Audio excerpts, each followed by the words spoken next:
In the past month, I sat down with 3 business owners, all who had a 700 plus credit score and got denied for business funding. And in this video, not only am I gonna teach you why, but more importantly, I'm gonna show you why credit score doesn't always tell the full story when it comes time for you to get access to capital. Let's begin. All right, family. So like I mentioned in this video, I wanted to take time to talk to you guys about real stories of clients that we have worked with in our firm who have come to us looking to get access to capital, but were essentially stumped because on their end, they thought they had everything they need based on all the information they heard on, when it came to what's important to getting access to financing. But when we took a deeper dive and looked into their files, realized that there was a lot more method to the madness on why they why they weren't able to go out and get approved for financing. Now, for the respect of the privacy of these individuals, they were not, of course, going to use their actual names, but we are going to use the stories of what happened with these people so that we can make sure that you all have a clear picture on what to do and what not to do and what's important when it comes to financing. So without further ado, let's begin. So the first client that we ran into this situation with, and by the way, this is all going to be three different business owners, 3 different businesses, all had 700 plus credit scores, but all had different reasons as to why, even though they had the credit score, they didn't get funding. So this is going to be very important for you guys. So the first one was a dude by the name of Marcus. Shouts to my guy Marcus. Anytime somebody got an MAR at the beginning of their name, they go with me. He was essentially in the e-commerce space. He was super duper new. So we're talking startup, about 8 months in business, and he had a 727 FICO. 727 FICO, and just for shits and giggles, my guy was from Atlanta. Marcus had an e-commerce business. He was about 8 months in, 727 FICO score, and he was roughly looking for, if I remember correctly, about 40,000 plus in funding just for marketing purposes and beyond.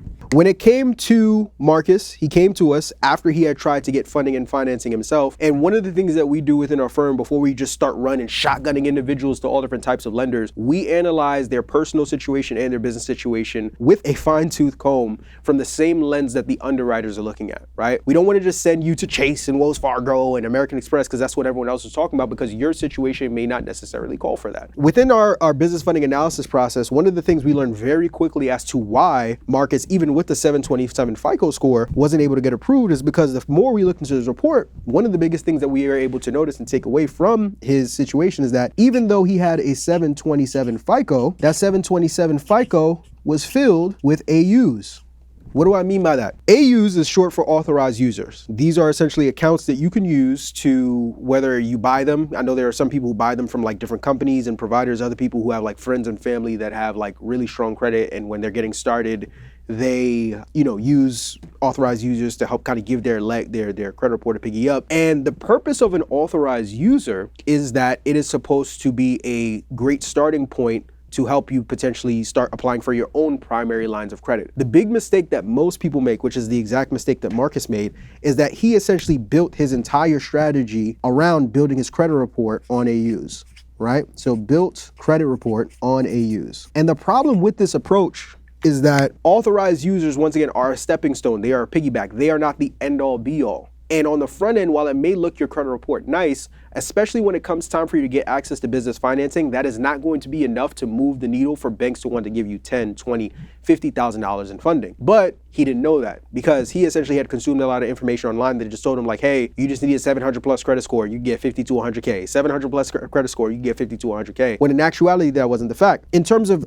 what primary lines of credit he had, the only thing that he had was a kickoff account with like a $500 limit. But everything else was like, I think if I remember correctly, he had a Capital One account, which was an AU with a $15,000 limit. And then he had a Bank of America card which was also AU, and this had a 10,000 limit. So if not for him having if these two accounts were AUs and these were actual primary lines of credit that he had, Marcus would have been in the catbird seat to be able to go into any lender that he wants, right? With the right strategy, any lender that he wants and get a proof of funding. But because this is this, and there were a couple other things too, but just to give you guys just a bit of a insight into what it looked like, because he simply had primarily his credit report primarily consisted of authorized users, no wonder he was not getting approved for the funding that he was looking for, because this is not going to be enough to get you approved for funding. When he came to us, we were able to help him identify like, hey, this is the reason why you're not getting the approvals you want, and educated him on the reality of, once again, why authorized users can help, but you can't bank your entire funding strategy around it. And this is pretty much how we fix it. The first thing that we did was, before we knew that we were going to tell him to remove the AUs. We knew we were going to tell him to move the AUs after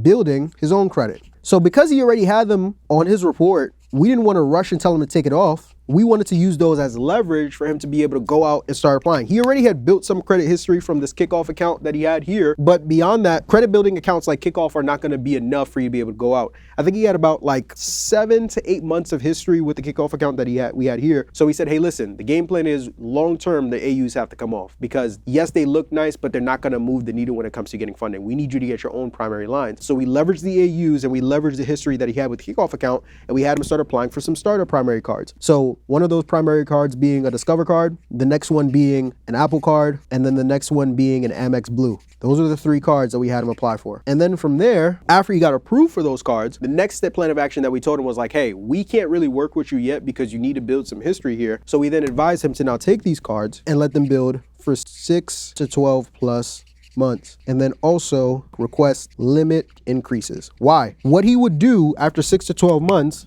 is the goal here is to get these 3 cards, Discover, Apple, and Amex, to have at least a $8,500 limit or higher. The reason why is because when you're applying for business funding, comparable credit is extremely important. So you want your own primary lines of funding, but you also want to make sure that the lines of personal credit that you have strong limits.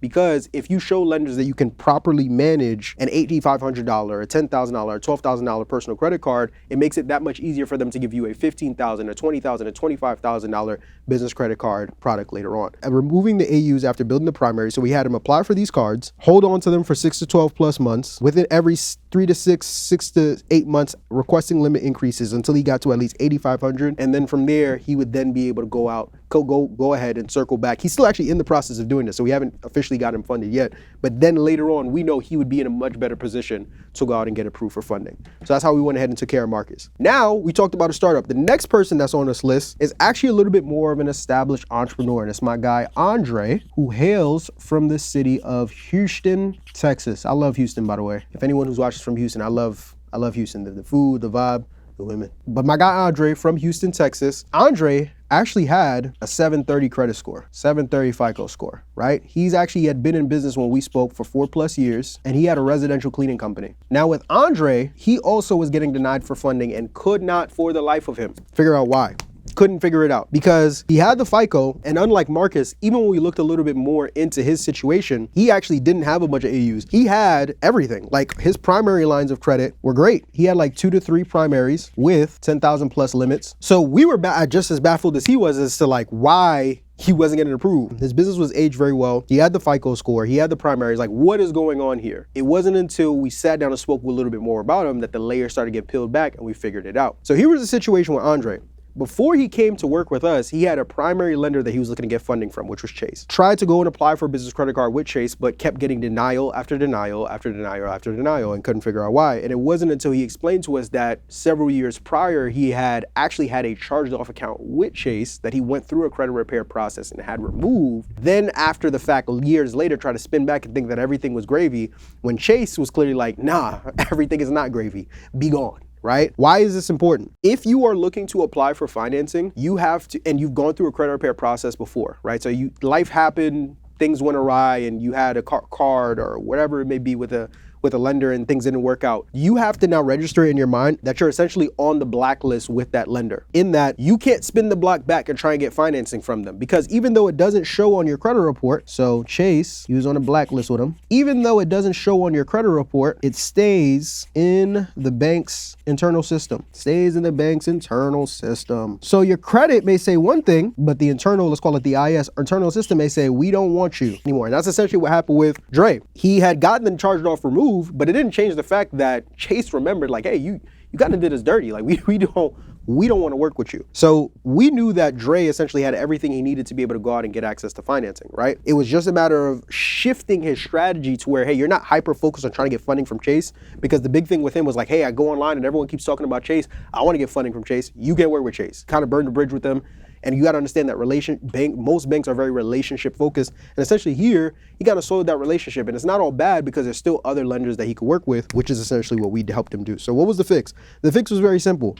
Number one, outline all banks you have a negative history with. So in Dre's case, it wasn't just Chase, it was actually another bank. So it was actually Chase, and he also had TD Bank, but he wasn't interested in any of the TD Bank products, so which is why he wasn't tripping off of them. But you essentially have to register in your mind like, yo, I cannot come back to these banks for funding. I like they internally in their system, they have probably written me off. I can't work with them. And instead, what Dre had to do instead of this was prioritize or find 2 to 3 other lenders with similar biz credit options. And with him, there were a lot of different ones that were available to him. For him in particular, he wanted to be able to find business credit. He was interested in lines of credit primarily for his residential cleaning company business, right? So we were looking at banks with great business line of credit options. I think I'll name one of them, just name drop one of them. I think it was Citizens Bank was one of the lenders that we looked into for him, and we were able to go ahead and take care of him there. But essentially redirecting his strategy to where he wasn't hyper-focused on working with the lender that he essentially had burnt the bridge with, and he was more focused on, okay,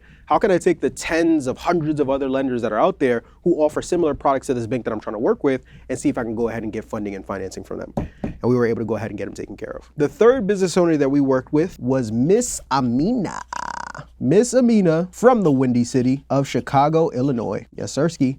And she was actually in business for 2+ years. And she actually had a beauty bar in the Windy City. And her credit score was about a 710. So she had a 710 FICO beauty bar based out of the Windy City. Never been to Chicago, by the way, would love to come. And came to us, similar situation as the other two individuals that, you know, and we found out that we learned very quickly why she was getting denied. She was just like, hey, I have the credit score, I have the report, I don't know what's happening. And you know, the funny thing about having a funding company, is that everyone comes in and it's pretty much, you learn very quickly, like when you analyze these personal credit reports in these businesses, how all these little things play a difference, either you getting approved or denied, or if you do get approved, you're getting a $5,000 approval or a $25,000 approval. Happens every time. And as a quick side note, before we dive a little bit more into Amina's story, if you are watching this and you want to work with me and my team so that we can help you guys get access to funding, you can avoid making mistakes just like some of the ones we're outlining in this video, I'm going to leave a link in the description where you guys can learn more about our funding program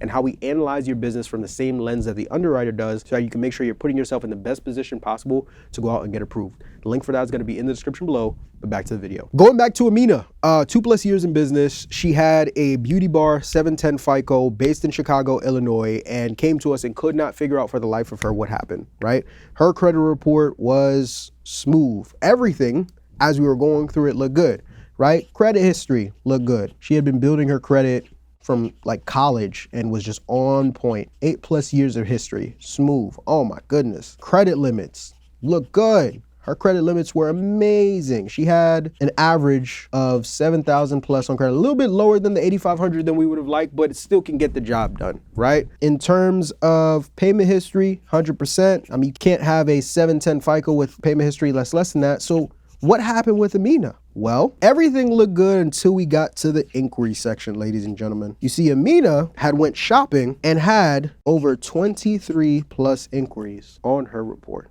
My. And that was the deal breaker.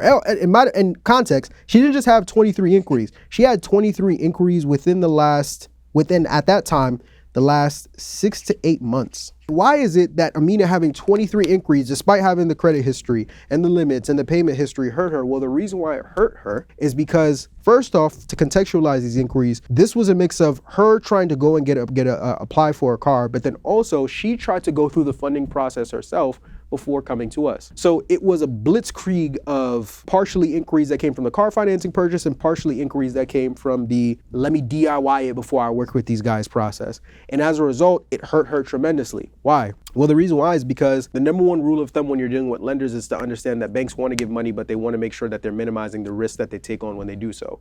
When you have a bunch of inquiries on your credit report, there's nothing that looks riskier than that, because you look like you need the money, and banks want to give money to people who want it but don't necessarily need it. That's why you apply for funding, not when you need it, but simply when you want it for a rainy day later on. In her case, she had so many inquiries in such a condensed period of time that she looked high risk, and as a result kept getting denial after denial after denial after denial after denial. So how did we fix this? How do we reposition Amina so that she would be in the catbird seat once again to go out and start getting approvals? Well, the first thing that we started having her work on is we worked with her to remove inquiries not connected to open accounts. That was the first thing. Why? If an inquiry is connected to an open account, you can't touch it. Otherwise, it'll close the account. If it isn't connected to an open account, you ideally want to dispute that inquiry and have it removed, because the less inquiries you have on your credit report, the better. You never want to have more than 2 to 3 plus inquiries on any of your credit reports, right? And if you do, I would say like 4 to 5 is like the hard max, but anything beyond that, you're pushing it. You're definitely pushing it. The goal was simple. Like, she pretty much had everything else that she needed, but it was to remove these inquiries from her credit report. And then the hard part that most of you guys struggle with, watch this word, she had to wait at least 6 months. Why?